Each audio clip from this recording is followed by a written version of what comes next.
Am I the jerk for telling my lesbian ex-wife that her partner cannot be my son's mom? Posted by you/OK5110. Hi all, throwaway because my friends are not completely aware of this current situation. I, 35M, was married to my ex-wife, 34F, for 7 years. 2 years ago, my ex-wife came out as a lesbian. This came as a complete shock to me. She and her partner, who were co-workers, had been having an affair since she joined the company a year before our divorce. We have a son together, 8M. I was heartbroken and devastated. I felt betrayed, as I had spent 7 years of my life with this woman, and it all felt like a lie now. When I confronted her, she told me that she had to live her truth and that she tried to suppress her identity because she didn't come to terms with it until she met her partner. When I asked whether she loved me, she told me that while she loves me, it's different from how she loves her new partner. This broke my heart even further. The divorce was quick as she did not want anything from me, and we agreed to a 50-50 split of custody. I decided to go no contact with her and handled the custody transfer process through my sister, 27F, whom I moved in with after the divorce. I sold the house, and we mutually agreed that the excess money from the sale would go into a college fund for our son. I could not bear to stay in that house anymore, as it kept reminding me of her betrayal. For context, she introduced her partner as her work friend, and I believed her. I had no reason to suspect anything, and they had several girls' nights, which I now figure were probably cover for the affair. For 6 months, I was in a depressive state because I didn't know where I went wrong. But this is one of those scenarios where nothing I could have done would have made it better. This realization made me even more depressed, and the fact that all the vows and little things she said at our wedding were all just lies trying to keep up a ruse made it even worse. The two people that got me through this state were my sister, to whom I am eternally grateful for helping with her nephew and supporting me while maintaining her career, and my college ex-girlfriend. Around 4 months after the divorce, we reconnected at a reunion, and she really helped me through the worst of it as a friend. About a year after the divorce, we started officially dating, and I introduced her to my son. During this time, my ex-wife's partner had limited interactions with my son. This was not because of anything I said, but my ex-wife wanted him to adjust to his new reality. My son is at that weird age where he understands what's going on but doesn't fully grasp the situation. If you know, you know. He understands that mommy has a girlfriend and that mommy and daddy are no longer together. I'm pretty happy with how he has come to terms with the divorce, especially considering we didn't explicitly talk to him about LGBTQ+ topics. We had decided that we could discuss these things when he's a bit older. Around 8 months ago, my ex told me she was officially moving in with her partner and that she was engaged. At this point, I was still no contact except for brief conversations concerning our son. She invited me to the wedding, but I declined. They were planning a destination wedding in Spain, where her girlfriend lives. She wanted to take our son to the wedding, which would require him to miss school for a week since she also wanted him to meet her girlfriend's family. I told her that missing school for a week didn't make sense and suggested she plan her wedding during his vacation, as she didn't yet have a fixed date. She argued that they likely wouldn't find a date aligning with his vacations, as they wanted to get married as soon as possible. I relented and agreed, since I didn't want to interact with her further, and it was within her rights to have her son at her wedding. The problem started when my son returned from the wedding. He was supposed to stay with me, as we have a flexible week-in/week-out custody arrangement. She wanted to take my son on her honeymoon so he could bond with his new stepmother. I told her that she had already had 2 weeks with him, as she had custody the week before the wedding, and I wanted to spend some father-son time with him. I told her it was within my rights, and she should go spend time with her new wife. She argued that, since our son's interactions with her partner were limited due to her busy schedule, this was a great opportunity for them to bond. I told her that she'd already had 2 weeks for them to get to know each other. She said they were busy with the wedding and didn't have time. I explained that I had taken vacation days to go to a motorcycle expo and build a Lego set, 2 things my son absolutely loves. She kept arguing, and I finally told her that custody arrangements are in place for a reason, and that was one thing I would not negotiate. She got angry and left. My son and I had a great time together. I even got him one of those kid-sized motorcycles since he liked them so much. Over the next few weeks, we returned to our week-in/week-out routine. One day, I saw that my ex had posted a photo shoot of them and my son under the caption #lesbianmommies. I thought it was just a post, but the way it portrayed them as a family didn't sit right with me. When I had my son for the week, I asked if his mom was saying anything to him. He hesitated but eventually told me that his mother had been trying to convince him to call her partner mom. This shocked me, as I never expected my ex to do this. Then again, I've been wrong before. I asked if it was something he wanted, and he said he felt much more comfortable calling her by her first name and that calling 2 people mom felt weird. I told him it was okay and that he shouldn't feel pressured to do anything. I called my ex and asked to meet up because this was serious, and I wanted to discuss it. I confronted her, and she told me that since she and her partner were married, it was only natural for our son to have 2 moms now. I told her it wasn't okay to pressure him into calling her partner mom, as she is not his mother, doesn't have an active parenting role in his life, and any major parenting decisions require both of us. She tried to argue that, since my girlfriend and I were getting serious, I might eventually want our son to start calling her mom. I told her that, even if we became serious, I would never try to convince our son to call her mom because he already has 2 parents, and he doesn't need more. Then she dropped a bombshell. She and her partner were hoping that, down the line, they could file for adoption. She assured me I'd still be able to see my son but wanted her and her wife to have legal guardianship because they wanted to build a family. I told her absolutely not, and that our partners have no say in our son's life.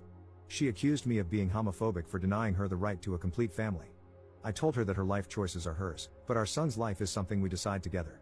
The issue escalated further when, 3 weeks later, I found out that my ex had enrolled our son in Spanish lessons, which he told me he hated. For context, my ex is Latin, and her partner is Spanish, so they speak Spanish at home. We had decided to raise our son in English, as she speaks it better than Spanish, and I don't speak any Spanish. When I discussed this with her, she said she wanted our son to connect more to his heritage. I told her I didn't mind the idea in principle, but we'd tried this several times when we were married, and he had shown no interest.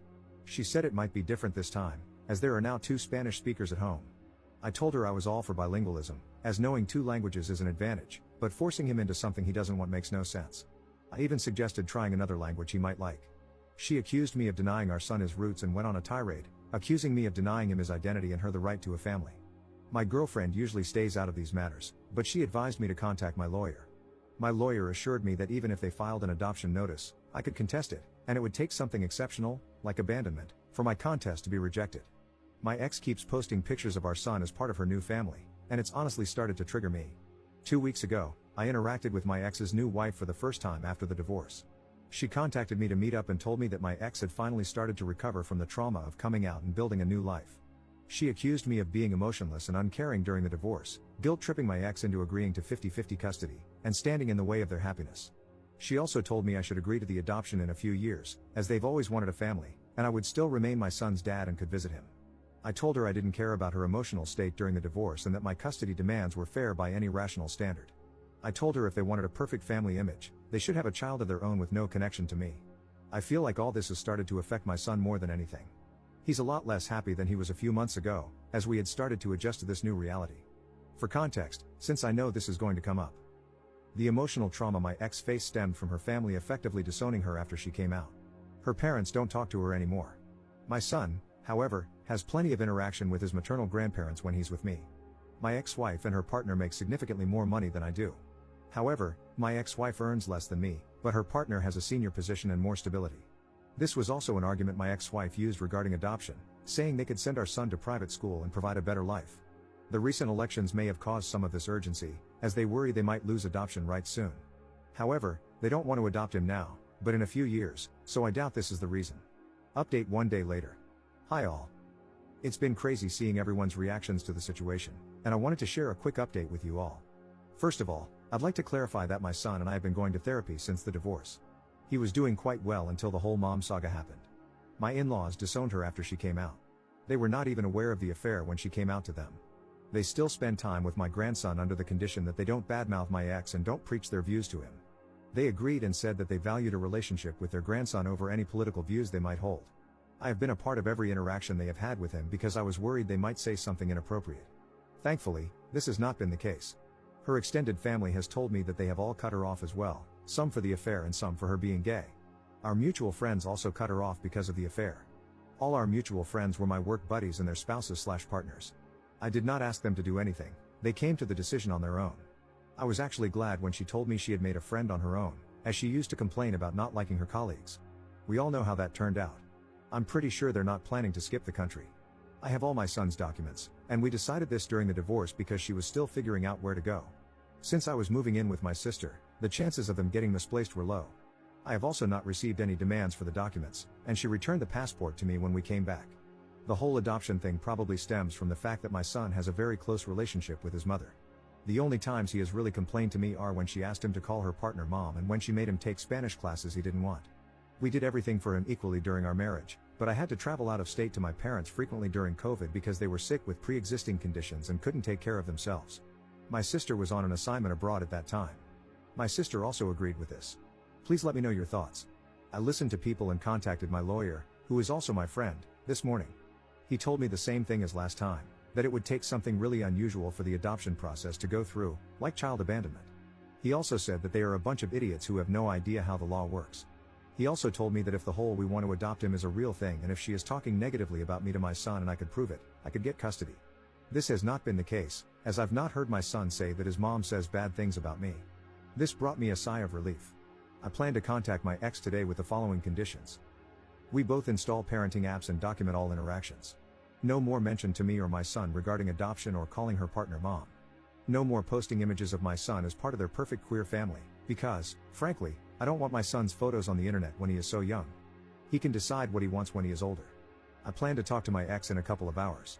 Please let me know what you think about this. Second update 1 day later. Hi all, I talked to my ex today. She was busy yesterday, and I wanted more time to gather my thoughts. When we met, I put forth my demands. She told me the parenting app idea seems fine and that she has no problem with it. She got sad when I told her to drop the idea of adoption and calling her partner mom, as it's just not going to happen. She explained that her family had pressured her to settle down. I proposed after a year of dating, and I didn't know this, and getting pregnant so soon after getting married wasn't what she had in mind. She got pregnant 1.5 years after getting married. Does that count as soon? I don't know. She said she had been in the closet her whole life because of her parents and thought marrying me would make her feelings subside. She was happy until she met her partner. She went through postpartum depression after giving birth, but I didn't know she hadn't wanted to get pregnant so soon. She then admitted that the reason they, her wife and her, wanted to adopt my son was that she wanted to start fresh. She said she was never really happy during our marriage and that with her new wife, she could have the family she'd always dreamed of. She didn't want my son to grow up resenting her for being a lesbian since he doesn't have much exposure to people like her, apart from her and her partner. Look, I have to be honest here. I don't know any gay people, and no one in my family or circle of friends is gay. We've never talked about these things because it just doesn't come up in daily life. That doesn't mean my son and I have no idea who they are, especially after the divorce. I told her this wasn't going to happen and that he has had a lot of exposure to people from her community. I told her it seemed like a flimsy excuse to separate my son and me and that she was making it up to justify her actions. After some arguing, she revealed the real reason she and her partner wanted to adopt my son. Reddit, your prediction abilities are unreal. Apparently, they wanted to adopt him because they are considering moving to Spain in a few years. I told her she couldn't do that and that the legal framework supports me and my rights in both countries. She admitted she knew this, which is why they wanted me to sign the adoption papers. I told her she was crazy to think I'd agree. I reminded her that she still needs my permission to take him out of the country, just like when they got married in Spain. Thanks to a Reddit comment, I researched the laws about this, so I know this isn't happening. She said they wanted to see if I'd agree, and if I didn't, they wouldn't pursue it because she doesn't want to be separated from her son. I emphasized again that this is not going to happen and that if she tries anything or says anything to my son, I'll sue for full custody. She looked sad and said they wanted to check with me first. I told her, in what world would you expect me to give you and your wife full custody? First, you divorce me, leave me for a woman, and then expect me to sign over my child and act like nothing happened? I told her from now on, every interaction will be documented, and if I suspect anything, I'll sue for full custody. She seemed scared at the idea of losing custody. I don't think she considered that possibility, and she agreed. I also told her not to try to create this picture-perfect queer family because it's not going to happen. Our son has a mom and a dad that he spends half his time with, not two moms. He is not her affair partner's son. He's her son and mine. If she wants a child with her wife, they can have one on their own. I reminded her that the courts are more likely to side with me because of what she's been trying to do and the fact that I work from home and spend more time with our son than she does. I've been trying to ensure he has a stable relationship with both parents since the divorce because I don't want him to resent either of us. But if she tries to remove me from his life, I'll sue for full custody and deal with any resentment he has toward us. I didn't want to argue anymore, so I left the room. I secretly recorded the conversation to have proof in case anything happens. Honestly, Reddit, I've been very angry at my ex since the divorce. I haven't shown it around her or my son because I don't want her to use it against me, and I've been going to therapy, but I'm still angry inside. Her comments today about our marriage hurt me even more. I spent 7 years with this woman, and her betrayal still angers me to this day. When I got home, I contacted my lawyer friend. He reiterated that they'd have to kidnap my son for their plan to work. I asked if there was anything else we could do. He said the current custody agreement is very thorough, and we've ensured that. Whether I want full custody is up to me, but I have to be sure before putting my son and myself through the process. I don't want my son to grow up without either parent because that's not healthy for him. That's why I won't sue for full custody now. If they're foolish enough to kidnap him, which I'm sure they're not, the law is on my side. I know her partner's position at work, so I doubt they'd give it all up without a good reason. As for the passport issue, I have all his documents, and things like notifying me about travel or hospital visits are already in the custody agreement. The legal framework is solid. My ex-wife is still a good mother who loves him, and he enjoys spending time with her. Plus, my son is the kind of person to tell me if he's uncomfortable with anything, so I'll know if they keep pushing their nonsense. On a positive note, I'm not against Spanish lessons, but my son doesn't like them. I just suggested he try learning a language he enjoys. There are plenty of options. I didn't bring this up with my ex, but now I know she was pushing for Spanish because of the Spain idea. Thank you, everyone, for your support. You really helped me understand the situation. I can't believe I didn't think about her considering Spain until I read the comments. You all are amazing.